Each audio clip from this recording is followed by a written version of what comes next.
Hello and welcome, crafty friends. Today I am sharing with you this adorable card that I made using this little monster stamp set by BoBunny. First, I am going to be stamping a panel to create a background using this Inka Dinka Doo stamp set. This one is a stamp set that has 4 different little squares of geometric patterns, and you could use it with the rotary tool that I don't have, but you could use it anyway.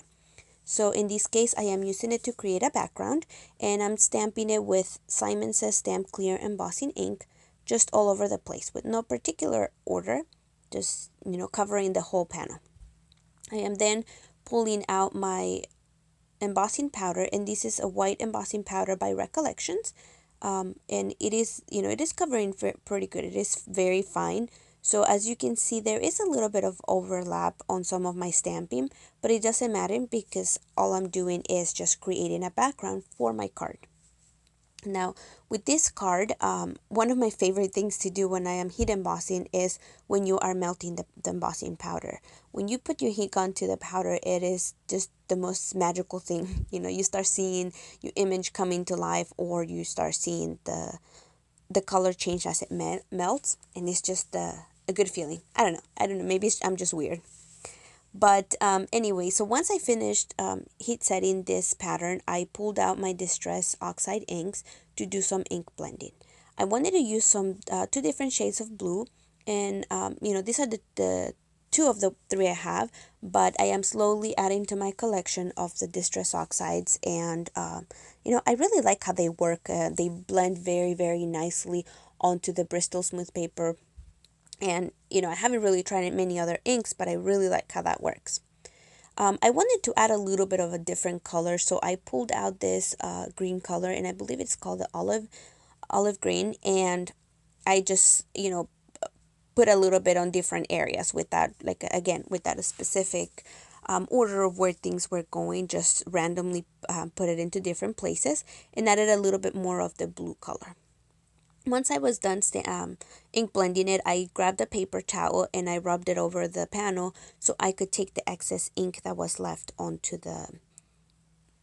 top of the embossing powder. So, sometimes if you have that extra ink, you could grab it and, get inky fingers and get it all over your project, which you don't want.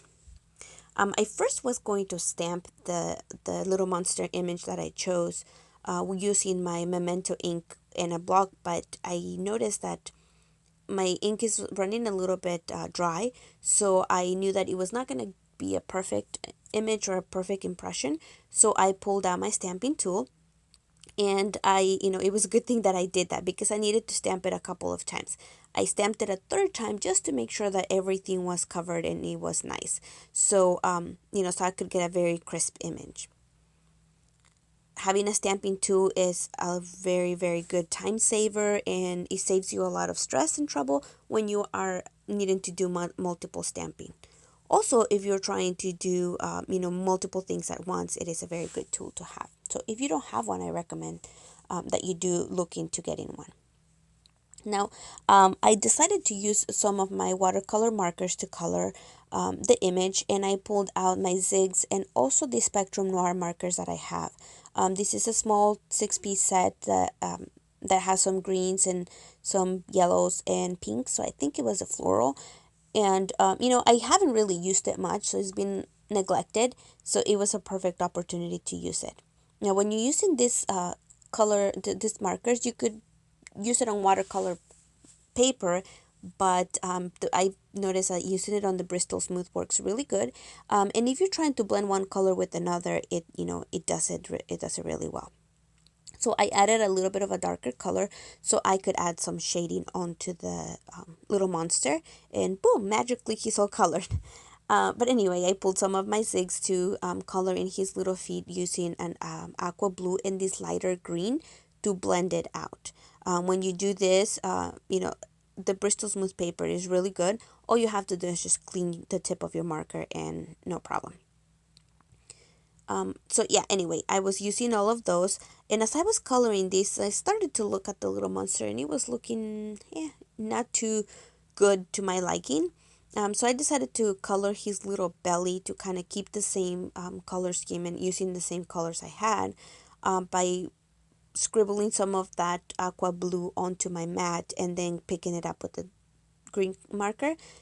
But even then, I didn't like how the belly was looking. Probably because I didn't blend it well enough, but I wasn't sure. My original idea when I first saw this stamp set was to, cut the bellies out of the monsters and then put some shaker bits into it. And I thought that that would be a very fun element to do.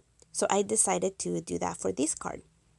Now, since I wasn't too happy with the colors or how the colors will look when I tried to look, put it against the background, I decided to color a second image, and I used lighter colors, and I ended up liking that one a lot better. So I cut their little bellies out using an X-Acto knife. So when you do this, you just have to be very, very careful and do it slowly.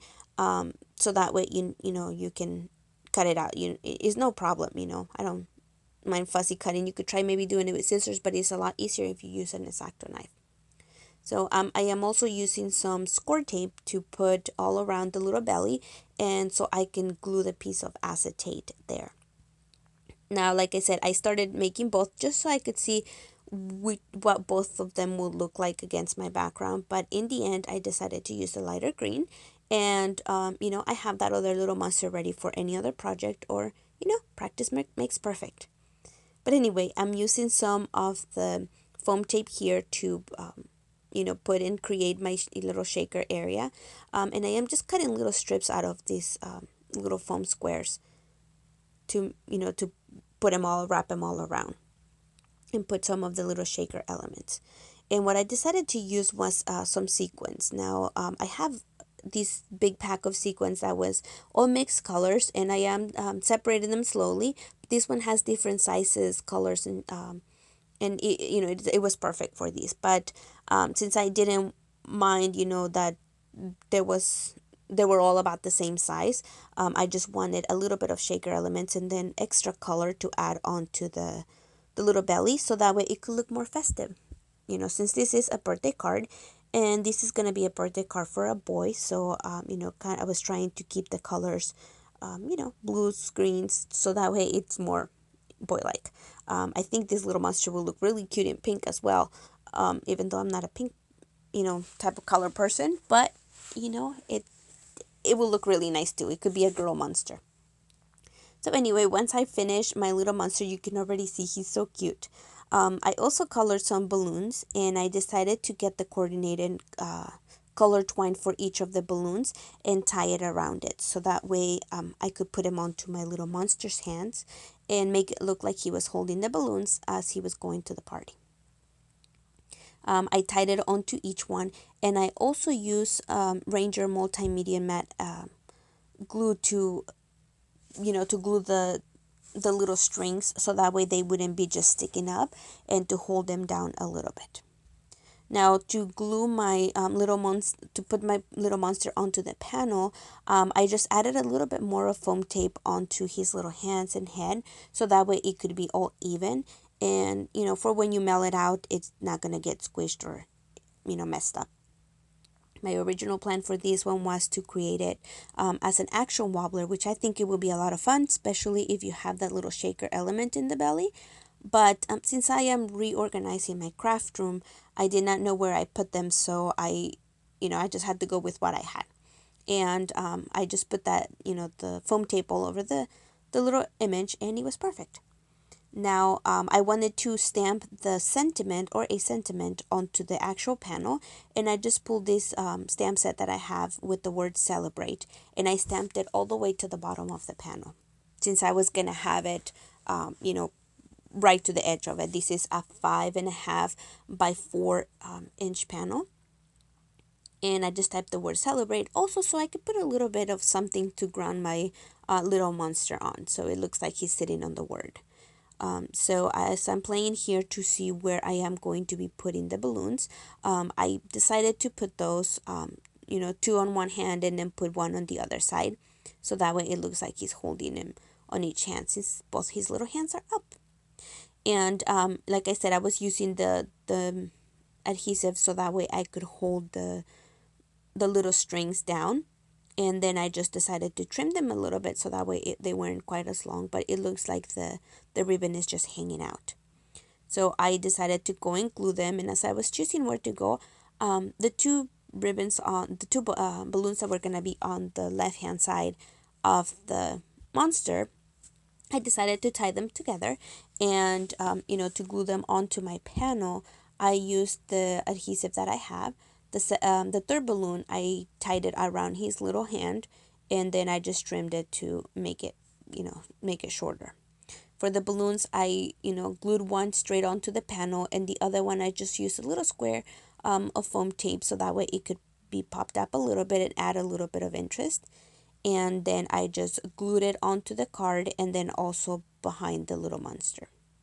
So once I glue that, it is not going to go anywhere. This adhesive is very good, so it's easy to hold it all together. Then I flipped my little monster, took all the adhesive backing, and to glue his little belly, or the back of his little belly, I used again the multimedia mat. And even if you use just a tiny bit of it, it's really good because it is a very strong adhesive, so you wouldn't have a problem in these little monsters not going anywhere.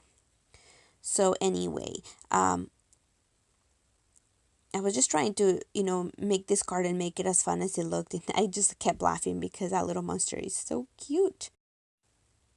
So anyway, I do have a lot of birthdays, at the beginning of the year, so I am starting to, or thinking to make more birthday cards so I can have in my stash, and I don't have to be making them as time comes. But a lot of times I do like making the cards, because it depends who I'm going to be making the card for, and then I can just think of, what that person likes, or how I can make it extra special for them. So sometimes I do like, making them as their birthday comes, and then just with enough time to send it. But I pulled out, from that same stamp set that I used for the word celebrate, the word happy birthday, and I stamped it using my Ranger archival ink. I put a little piece of paper there so that way I could glue on the pattern just in case that the ink wasn't quite dry yet, and I wouldn't ruin the panel.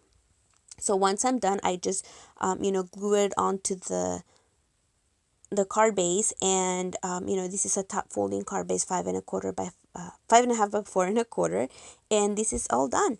I hope you like my card and you have a wonderful day. Thank you for stopping by.